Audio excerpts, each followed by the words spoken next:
안녕하세요 여러분, 반갑습니다. JMTV 김채연입니다. 오늘 준비한 차량은요, 바로 그 이름 유명한 볼보 차량입니다. 볼보 중에서도 굉장히 많은 종류가 있는데 세단과 SUV 라인 나누는 것 중에 하나가 X 그리고 XC로 따라서 세단이냐 SUV로 나눠지게 되는데요. 해당 차량 같은 경우에는 XC60로 가지고 나왔습니다. XC60이라 하면 XC90이랑 많은 분들이 비교를 해보실 텐데 조금 급을 나누기엔 XC90이 조금 더 크고 조금 더 웅장하고 조금 더 비싸긴 합니다. 하지만 XC90과 동일한 플랫폼을 공유하는 고가의 세련된 비싼 라인이라는 거는 동일하다고 봐주시면 좋은데요. 크기만 놓고 봤을 때는 많이 크지 않다라는 건 직감하실 수 있을 겁니다. 크기만 놓고 봤을 때는 투싼, GLC 혹은 티고안 정도 사이즈라고 봐주시면 좋을 것 같습니다. 중소형 SUV 라인이라고 보시면 됩니다. 하지만 티볼리보다는 훨씬 더 크기 때문에 소형 SUV는 아니라는 점 말씀을 드리도록 할게요. 해당 모델 같은 경우에는 2018년식에 5만 킬로를 주행한 차량인데요. 18년도라고 한다면은 17년도 모델보다 완전 풀체인지가 됐죠. 16년도만 놓고 가더라도 확 올드해지기 마련인데 18년식으로 풀체인지가 되고 난 후 모델이기 때문에 지금 보더라도 디자인 하나는 굉장히 잘 뽑았습니다. 지금으로부터 5년 전 5만 킬로를 주행한 차량이기 때문에 1년에 1만 킬로, 굉장히 짧은 주행거리를 주행을 했는데요. 그리 많은 주행거리가 아닙니다. 연간 1만 킬로면은 하루에 한 35km, 40km 정도밖에 주행하지 않은 차량이니까요. 그래서 흠집 위주로 그리고 실내외 컨디션은 어떤지 같이 함께 보도록 할 텐데요. 여기서 아마 트림이 궁금하실 것 같아서 미리 말씀드리면 D5 인스크립션 트림입니다. 자, 그럼 앞에서부터 같이 함께 보도록 하죠. 자, 전면부터 한번 보도록 하면요. 보닛을 먼저 보도록 할 텐데 해당 차량 같은 경우에는 SUV, 크지 않은 SUV 라인치고는 꽤 긴 코를 가지고 있어요. 그럼 돌팀 흔적이 좀 나기 마련인데 보통 시내 주행을 많이 하셨던 것 같습니다. 왜냐하면 앞쪽 보닛이나 글라스에 보시면 돌팀 흔적이 전혀 보이질 않습니다. 물론 시내 주행을 하더라도 돌팀 흔적이 발생하기 마련인데 그런 것 또한 전혀 보이지 않고요. 특이점이라면 역시 볼보답게 에어백에 중점을 조금 둔 것 같습니다. 왜냐하면 앞쪽 글라스에 놓고 보시면 에어백, 앞쪽 전면 에어백과 사이드 커튼 에어백이 들어가 있다고 강조하는 표시가 들어가 있더라고요. 자, 그럼 측면을 한번 보도록 하겠습니다. 아마 차체가 작아서 크게 기대를 하지 않으셨을 것 같은데요. 굉장히 큰 인치수의 휠이 장착이 되어 있습니다. 무려 20인치 휠이 장착이 되어 있는데요. 타이어 트레드만 놓고 본다면 앞쪽은 60% 정도 미쉐린 타이어 장착이 되어 있습니다. 2017년도 생산이긴 한데요. 지금 남아있는 걸로 봐서는 한 번쯤 교체했을 것 같습니다. 보통 4만 킬로대에 교체를 하기 때문에 남아있는 양으로는 한 번쯤 교체를 하지 않으셨을까 추측을 한번 해봅니다. 자, 그럼 쭉 이어서 넘어갈 텐데 지금 앞에서부터 같이 함께 보고 있지만 이색이라던가 이염, 돌팀 흔적 같은 경우에는 보이진 않습니다. 메인 앞쪽 도어 보시면은 크롬 몰딩 부분이라던가 위쪽에 있는 피아노 블랙, 가니쉬 라인 쪽도 보시더라도 큰 스크래치나 그런 건 보이지 않아요. 안쪽을 한번 보도록 할 텐데 제일 좋았던 부분이 시트 포지션이 굉장히 얇고 탄탄하게 들어가 있고요. 그리고 좋은 거는 많이 보지 않았던 라인의 형태라는 거, 플러스로 이 친구 같은 경우에는 바로 브라운, 베이지에 가까운 밝은 브라운으로 들어가 있습니다. 아마 스피커가 하만 카돈일 거라고 많이 생각하지만 바우어앤월킨스 스피커가 들어가 있습니다. 이름도 어려워요. 바우어앤월킨스 스피커가 들어가 있고요. 잠시 안쪽을 볼 텐데 마치 QM6를 보는 듯한 세로형 모니터가 들어가 있는 게 가장 큰 특징입니다. 자, 뒤쪽으로 넘어와서 보면요. 유일하게 조금 아쉽다라고 생각이 드는 부분이 흠집이 있는 부분이 있는데요. 바로 뒷도어입니다. 미세하지만 뒤쪽에 하얀색 차량이다 보니까 조금 도드라지는데요. 흠집이 하나 정도 체크가 됐습니다. 쭉 이어서 뒤쪽으로 넘어오도록 할게요. SUV 라인 중에서 제가 가장 별로 안 좋아하는 라인 중 하나가 하단에 있는 인사이드 쪽, 요 안쪽을 보면은 보통 플라스틱으로 몰딩을 마감을 해놓는 경우들이 많아요. 그럼 단점이 그냥 뭐 스크래치에 강해서 교체가 쉽다라는 장점이 있지만 단점이 시간이 지나면서 그게 변색이 되는 단점이 있었다면 이 친구는 그런 몰딩 부분을 싹 없앰으로써 확실히 디자인적인 요소를 많이 좀 가미를 했고요. 플러스로 뒤쪽 타이어를 보도록 할 텐데 동일한 미쉐린 타이어입니다. 생산 연도도 비슷한 17년도인데 앞쪽은 60%, 뒤쪽은 80% 정도 넉넉히 남아있어요. 미쉐린 타이어 역시 좋죠. 오래되지 않았습니다. 역시 좋아요. 트레드도 많이 남았어요. 하지만 안전상에 어떤 결함이, 어떤 결정이 있을지 모르기 때문에 직접 차량을 가지고 인수를 하신다면은 타이어 점검부터 받아보시는 게 좋을 것 같습니다. 폭스바겐 XC60 라인 중에서는 하이브리드, 가솔린, 디젤 라인이 있는데 디젤은 D4와 D5가 있습니다. 그 중에서도 D5 모델로 AWD 상시 사륜 모델을 가지고 있는 차량인데요.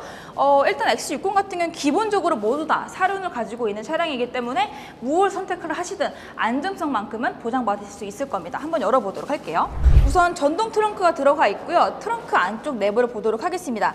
해당 차량은 5인승 모델입니다. 그리 큰 차량이 아니다 보니까 5인승 모델인데 러기지 스크린 그대로 들어가 있고요. 6대4 폴딩도 가능합니다. 하단 쪽에는 수납은 거의 불가능하다고 보시면 돼요. 뒤쪽에 살짝 수납 공간이 있지만 협소하기 때문에 거의 수납은 불가능하다라고 봐주시면 좋을 것 같습니다. SUV다 보니까 폴딩했을 때의 모습을 안 볼 수가 없겠죠? 보여드리도록 할게요. 자, 해당 차량 같은 경우는 완벽한 평탄화가 됩니다. 지금 보시면 빈틈 없이, 틈조차 아예 없이 완벽하게 평탄화가 되다 보니까 뭐 이염 물질이라던가 오염 물질이 빠진다거나 뭐 라이터, 동전 같은 거 빠질 일 없고요. 그리고 완벽하게 평탄화가 된다고 말씀드렸던 만큼 차방 역시도 가능합니다. 차가 그리 크지 않지만 차방이 가능하다는 점, 키가 180이 넘어가시면 조금 힘듭니다. 하지만 잘 수 있어요. 다리를 접으신다면 주무실 수 있는데 보통 여성분들이라던가 평균 남성 키를 가지신 분들이라면 살짝 불편하지만 취침은 가능할 것 같고요. 그리고 무엇보다 차박이 좋은 이유 중 하나는 바로 파노라마 썬루프 때문인데요. 파노라마 썬루프는 잠시 2열 공간 보여드리도록 하겠습니다. 보통은 앞뒤 범퍼 같은 경우에는 교체와 도색을 많이 하기 때문에 흰색 차, 이색을 많이 유념하셔야 된다고 말씀드렸는데요. 앞뒤 범퍼 벗을 때 이색나는 부분 없고요. 그리고 해당 차량도 역시 디젤인 만큼 요소수가 들어가는 타입입니다. 그리고 좋은 것 중에 하나가 기름 넣을 때 진짜 번거로운 게 뭔지 알아요? 여기 딸깍딸깍딸깍딸깍 딸깍 쭉 딸깍 딸깍딸깍 끼리끼리끼리 딱 이 진짜 괜찮거든요. 진짜 여기 탁탁 걸어서 여기다 걸어놔야지 기름 넣고 또 이렇게 툭 여기다 꽂아놔야지 여기 심지어 여기 연결되어 있는 끈 떨어지면은 여기다 올려놨다가 까먹으면은 그냥 대구르르 통 하고 떨어지는 그런 불상사 왜냐면 겪어봤기 때문이에요. 근데 이 친구는 애초에 그냥 넣어놓고 플라스틱으로 마개가 되어 있기도 해서 돌릴 필요도 없고요. 옆쪽으로 보시면은 해당 차량도 역시나 에드블루 요소수가 들어가는 차량입니다. 요소수 들어가는 차량이죠. 디젤 차량 찍다 보면은 요소수 문제를 많이 걱정을 하시는데 요즘은 요소수 대란이 없기 때문에 크게 걱정은 안 하셔도 될 것 같습니다. 그리고 미리미리 한두 통 정도 갖고 계시다면 훨씬 더 좋겠죠. 에드블루가 표시가 뜨게 되면은 그때 바로바로 보충을 해주시는 게 제일 좋고요. 에이 괜찮지 하고 그냥 주행을 하시다가 차량에 무리가 가기 때문에 실제로 무리가 갑니다. 그렇기 때문에 경고등이 뜬다면 그때그때 채워놓기 위해서는 웬만하면 한 통씩은 차량에 구비를 해놓으시는 게 가장 좋습니다. 자, 2열 공간을 한번 보도록 할 텐데 제일 좋은 점은 위쪽에 있는 파노라마라고 말씀드렸는데요. 파노라마가 끝나는 시점이 보통 2열의 헤드룸 공간이었다면 이 친구는 헤드룸보다 조금 더 위쪽으로 파노라마 선루프가 끝나기 때문에 차박을 하셨을 때 굉장한 개방감을 느끼실 수가 있습니다. 그리고 측면으로 봤을 때 굉장히 독특한 것 중 하나 딱 헤드레스트 보시면 느껴지실 텐데요. 헤드레스트가 굉장히 얇고 슬림하게 들어가 있는 게 전반적인 특징입니다. 뿐만 아니라 해당 차량의 센터 콘솔 같은 경우에는 요즘 차량의 트렌드를 맞춰서 그런지 보시면은 디스플레이 형태로 들어가 있는 게 가장 큰 특징입니다. 자, 그러면 여기까지 봤으니까 앞쪽을 한번 넘어가서 보도록 하겠습니다. 자, 시동을 걸어보도록 할 텐데 볼보 같은 경우는 굉장히 독특한 게 버튼식이 아니라 다이얼식으로 시동을 걸게끔 되어 있습니다. 차량마다 성격이 좀 독특하죠? 시동을 지금 걸어놨고요. 가장 좋은 점은 시동을 처음 딱 걸었을 때 앞쪽 계기판에 안전 옵션들이 모두 다 온오프가 되어 있는지를 확인시켜 준다는 점에서 일단 굉장히 마음에 듭니다. 해당 차량 같은 경우는 안전 옵션들이 다 들어가 있는 차량이에요. 기본적으로 이 XC60에 기본적으로 들어가 있는 안전 옵션 자체가 빵빵하게 들어가 있다고 봐주시면 됩니다. 일단 오른쪽에 넘어와서 메인 센터 디스플레이를 보도록 하겠습니다. 인포테인먼트를 보게 되면은 기본적으로 나와 있는 게 이 상태고요. 터치도 가능합니다 라고 다 나와 있죠.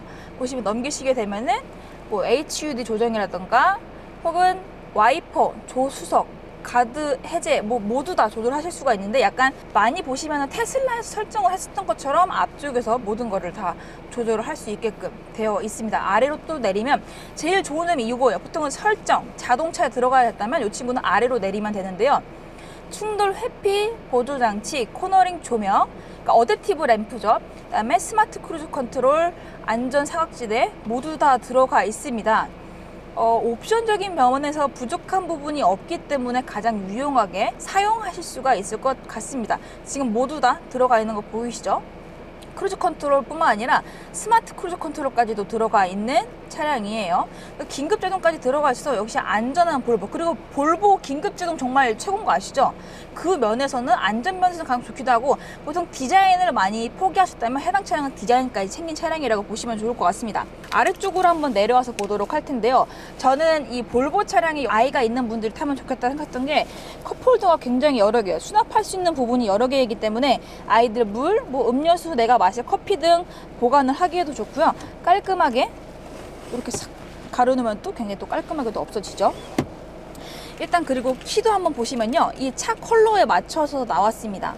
차 실내 컬러에 맞춰서 나왔기 때문에 굉장히 심플하고, 버튼들은 옆쪽 측면에 이렇게 나와 있습니다. 트렁크, 뭐 열림, 잠금 이렇게 들어가 있죠. 해당 차량의 안전성 때문에 있기도 하지만 디자인적으로 너무 크지 않고, 그렇다고 너무 작지도 부족하지도 않는 안전 옵션까지 다 들어가 있기 때문에 패밀리카로, 그 중에서도 엄마가 타기에 가장 좋은 차량이지 않을까 싶습니다. 엄마라고 무조건적으로 경차를 탈 거라는 생각은 버리셔야 돼요. 경차 이상으로 차량을 타시더라도 만족감을 줄 수 있는 차량, 바로 이 볼보이지 않을까 싶습니다. 신차가가 6천만 원대 중반이에요. 하지만 지금 구매를 하신다면은 지금 투싼 신차가 정도 4천만 원대 그 언저리로 구매가 가능하기 때문에 충분히 매력 포인트가 있다고 봅니다. 이런 볼보 차량 같은 경우에는 살짝 비인기 차종이기 때문에 중고차로 사시는 게 가장 개꿀입니다. 자, 이렇게 볼보 차량을 같이 함께 봤습니다. XC60T5 인스크립션 차량을 같이 함께 봤는데요. 화이트에 베이지가 굉장히 잘 어울리는 차량. 어떻게 보면은 이 볼보의 스웨덴스러운 감성을 좀 느낄 수 있는 차량이었습니다. 연비 11.7, 1만 킬로 정도 주행을 했을 때 136만 원 정도 기준으로 놓고 보시면 되고요. 자동차세는 40만 9천 원 정도 나오게 됩니다. 실제 타보시거나 실제 디자인을 보셨을 때 아마 그 만족감은 훨씬 더 크리라 생각이 듭니다. 신차가에서 거품 싹 빠지고 실속형으로 나온 금액 한번 보시고 직접 결정하시길 바랍니다. 3일 동안 시승을 해보실 수가 있는데요. 직접 시승을 해보신 다음에 나에게 맞는 차량인지 우리 가족에게 맞는 차량인지 직접 겪어보시고 구매를 하시면 좋을 것 같고요. 차량 받아보시자마자 센터 한번 바로 가보세요. 완전 무사고에 미세누유, 미세누수 없었던 올 양호 판정 받은 차량이니까요. 아마 진단사 분께서도 이 차 괜찮네 라는 생각을 바로 말씀해 주실 것 같습니다. 지금까지 JMTV 김채원이었고요. 다음에 또 다른 차량으로 인사드리도록 하겠습니다. 안녕!